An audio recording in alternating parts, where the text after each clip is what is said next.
Hello, everybody. It is Wednesday, November 19th, 2025, and this is the second video that I've done today around the Trans Week of Awareness, or Trans Awareness Week, and the Trans Day of Visibility in the U.S. Trigger warning for this video for self-harm, suicidal behavior, violence, death, etc. If this is not a good day for you to think about those things, this is not the video for you today. Please keep yourself safe and reach out if you are in a time of crisis, which is something that I hear more and more and more as I go through, some of the legal battles and stuff right now. Because, man, it is a bad time in the U.S. for trans people. But it's a reality, people find themselves trapped in a situation that they don't think that they can handle or escape, and they take a permanent escape, and it's a real thing. And man, that's something that I've dealt with in my personal life, and God, it's so hard when you lose somebody that way. It's so hard. So let's back up a second, right? Why do we have a Trans Day of Remembrance every year? I talked in my last video about why we have the Trans Awareness Week and why we need education and awareness around trans identities. And we really, really need the time and space to heal from the loss that this community experiences every year. And that tells you a little bit more about why we need awareness and support in the trans community. It's an incredibly, incredibly vulnerable community because people face such harsh rejections and trauma around this identity and discrimination, which, again, I talked about in my last video. We're facing a lot of legal battles right now, and it starts to feel like a massive hill that you can't climb, and people take the permanent way out. So let's talk about some numbers. So it's November. It's the 11th month of the year, and in 2025 in the U.S. alone, we have noted through the Advocates for Trans Equality website, there are 57 trans deaths in the U.S. This year in 11 months. So, and that's just in the U.S. Like I said, I could talk about this on a global scale as well, but I'm not. I don't have the bandwidth for it right now, so I'm just going to deal with these numbers and the trans U.S. experience. So 57 recorded trans deaths in the U.S., and that number is not 100% accurate, because a lot of people aren't reported as being trans, or their transitions are not complete, or they're not legally, transitioned, or because the people that are managing their cases after their deaths maybe family that didn't accept them. So a lot of trans deaths just aren't recorded as being trans deaths. And a lot of families who didn't accept their trans family member bury them under their birth name, or have funerals, with them in their birth sex presentation, if they have like an open casket, or the memorials that they make for them are pre-transition, and they just literally erase these people in death. So the numbers that we're looking at, 57 trans deaths in 2025 alone, that number's too low. It's not accurate. The other reason is, I mean, again, because of like legal things, some people just aren't, there's no legal history of their transition, and they're just not handled that way. They're not recorded that way when coroners do their reports and stuff like that. Another reason is, sometimes people, they just haven't come out yet and stuff like that. So they're not living as their transitioned self, and their family or the police or the legal system may not even know. So long story short, that number of 57 is low. And I don't obviously have numbers for you as to how low, but it's low. But if you think about it, in 11 months, 57 people have died just for being trans. So this number also doesn't reflect natural deaths, which I have as 8 in the U.S. that are being tracked by the website that I mentioned, which I'll link. So those 57 are unnatural deaths. 21 of them are suicides. 21 out of 57 people.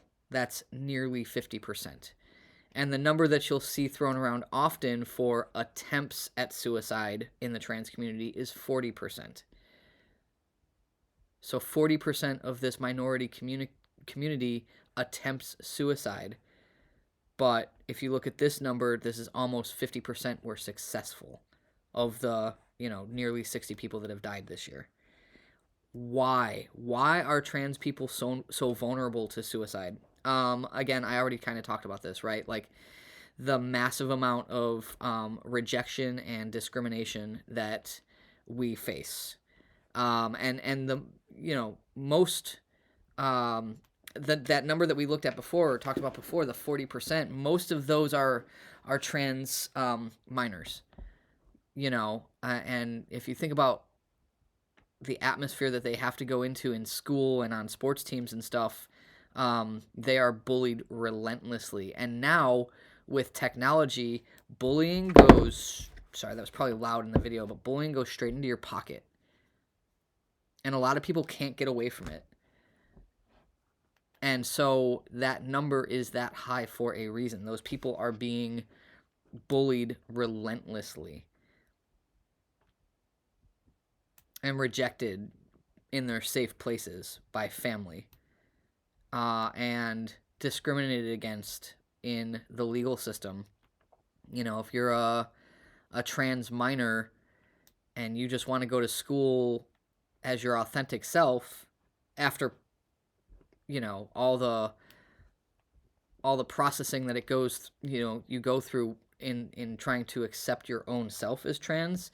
Now maybe you want to try to go to school openly, and there's all sorts of like issues with where you're going to use the bathroom, what locker room you're going to use, can you sign up for your school basketball, athletic, whatever, blah blah blah. I mean, come on, like pre-puberty people, there is no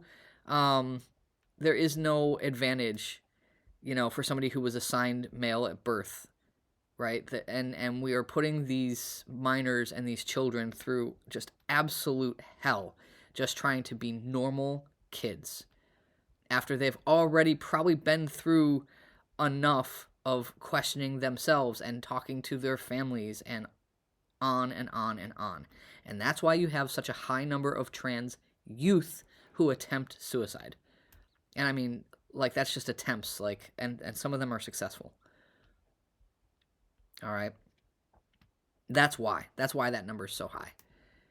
Imagine being a child right now with everything, and how easy it is for them to get, access to media and news and everything that is going on in our country, and they are trying to accept themselves and why they don't feel correct in their body or with the social norms that we put on them.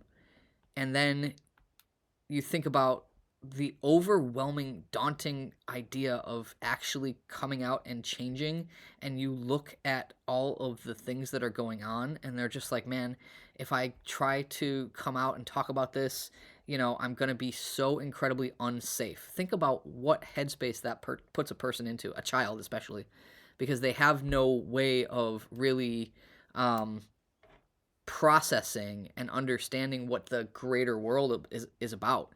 A child's world is just their little space, and they don't know what means they have to manage these feelings. Children don't know that they can go to a support group or see a therapist or all of those things. And I mean, add family rejection onto that, and like, it makes a lot of sense that some people feel like there is no way for them to actually continue to live, and it becomes a logical choice for them to not. Add to that the crisis lines that have been shut down.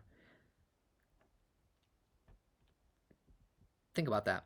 Now you have somebody in crisis and they're really thinking about ending their life because they feel like they can't actually live. And maybe they know that there's a way for them to call somebody and talk about it and say, I'm having these thoughts and I'm scared. And they try to call somebody that can help them, and that person is no longer there. Or the person on the other end of that phone is no longer trained to manage that person's doubts and worries. So we have the suicide crisis hotline here in the US, 988. And the funding was cut for them to have actual LGBTQ crisis management. So now imagine, I mean, that covers the whole acronym too, right? But I'm talking about trans people specifically, but think about how this applies to other people, right? Like, that person on the other end of that phone is no longer trained to manage your particular crisis. It starts to kind of make a little bit of sense why people make this decision. And that's a horrible thing to say, but it's true. And then furthermore, I've never called one of those lines. I did call one once because I had a friend in crisis, and I wanted to know what I should do. Right. And there are prompts, right? So imagine, now you're calling that line and you're in this headspace, and maybe you're on substances and you're not thinking logically, or you're already thinking about self-harm and suicide, and now you get on the line and you're thinking like, I want to talk about specific things, and those prompts don't lead you to anybody, and your life experience isn't part of that crisis world.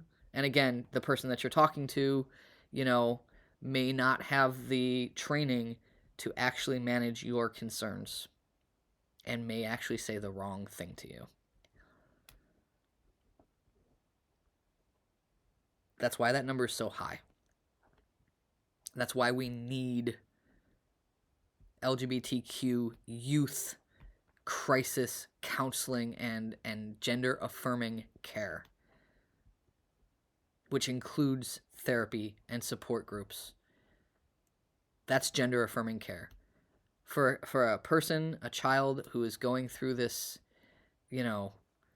life experience and the possible crisis that they're going through, to be able to talk to a counselor who is trained on their experience, that is life-saving gender affirming care.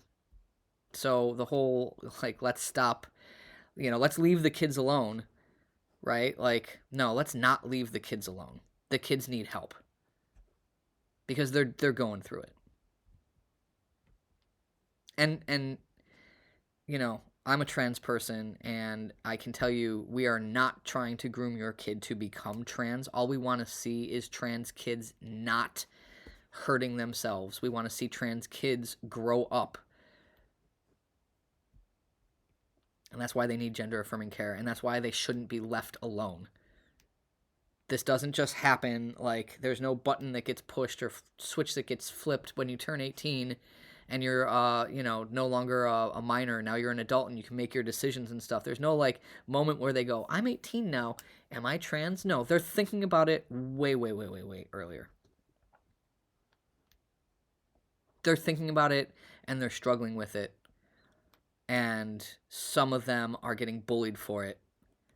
And leaving them alone is the worst possible thing. So cutting off the LGBTQ suicide crisis lines is the definition of insanity. If that applies to you, or if you know somebody, and if you're still listening 15 minutes into this video, the Trevor Project is still up and running and they need help.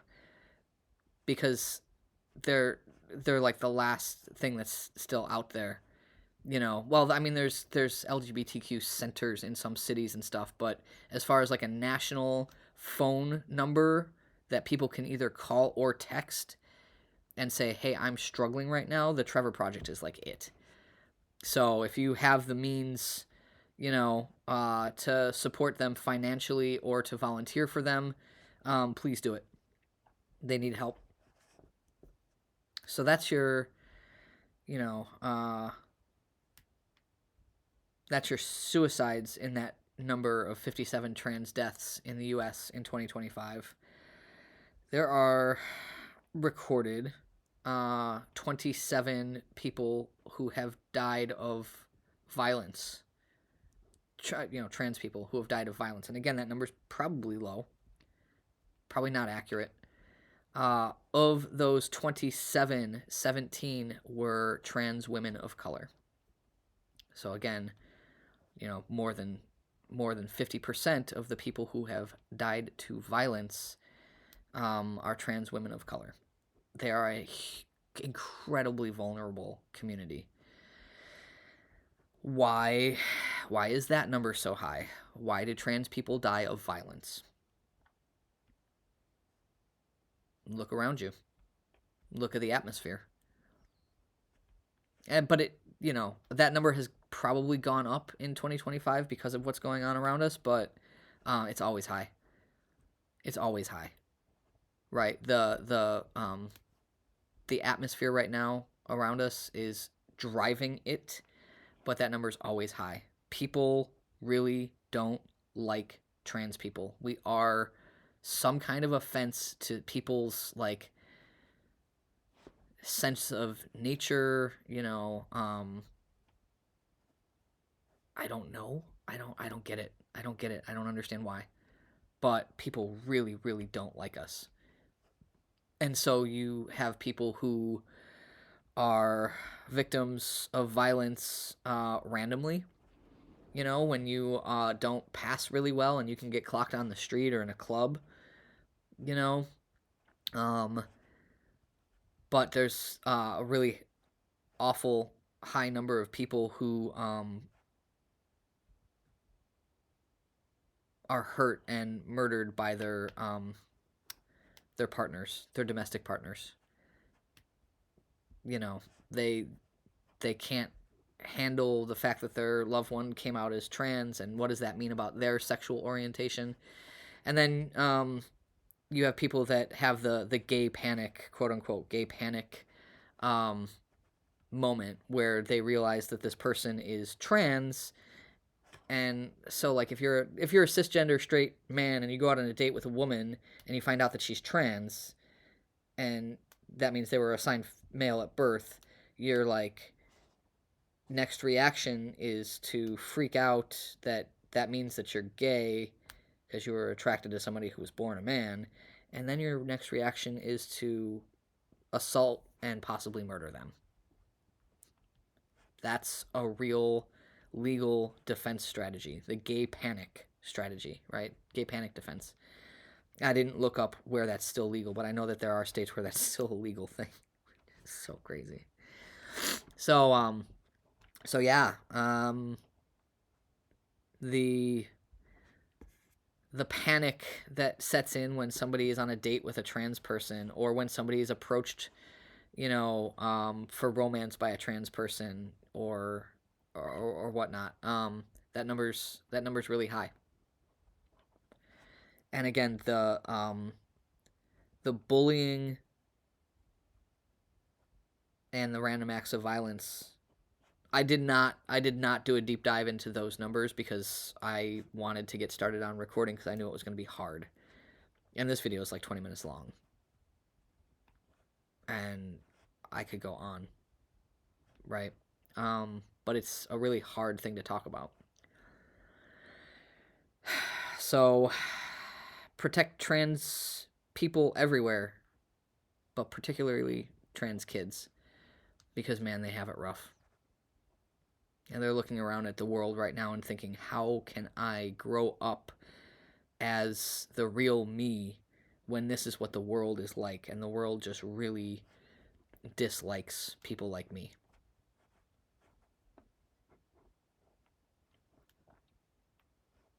And I have known somebody who ended their life because of their trans identity. And I know somebody who became a shut-in because of their trans identity. Just can't leave their house anymore, even to go grocery shopping.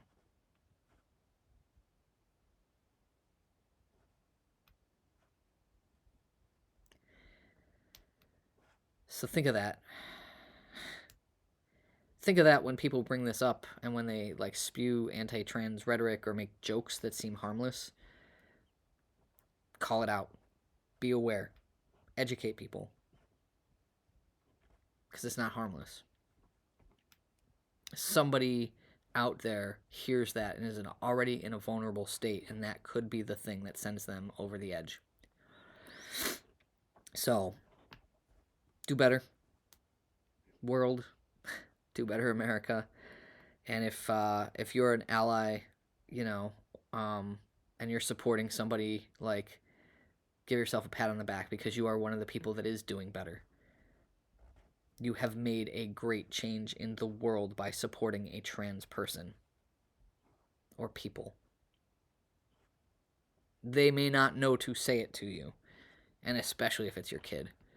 They don't know to say, you know, thank you, or like, you changed my life, you know, or you're making the world a safer place for me, you know, even by just being affirming in the home.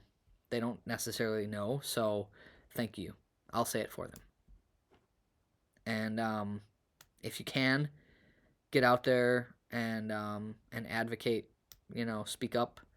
And if you can, go to a Trans Day of Remembrance event, even if it's online, and listen to the stories of people who didn't make it this year. Maybe we can get this number down next year. Thanks for listening.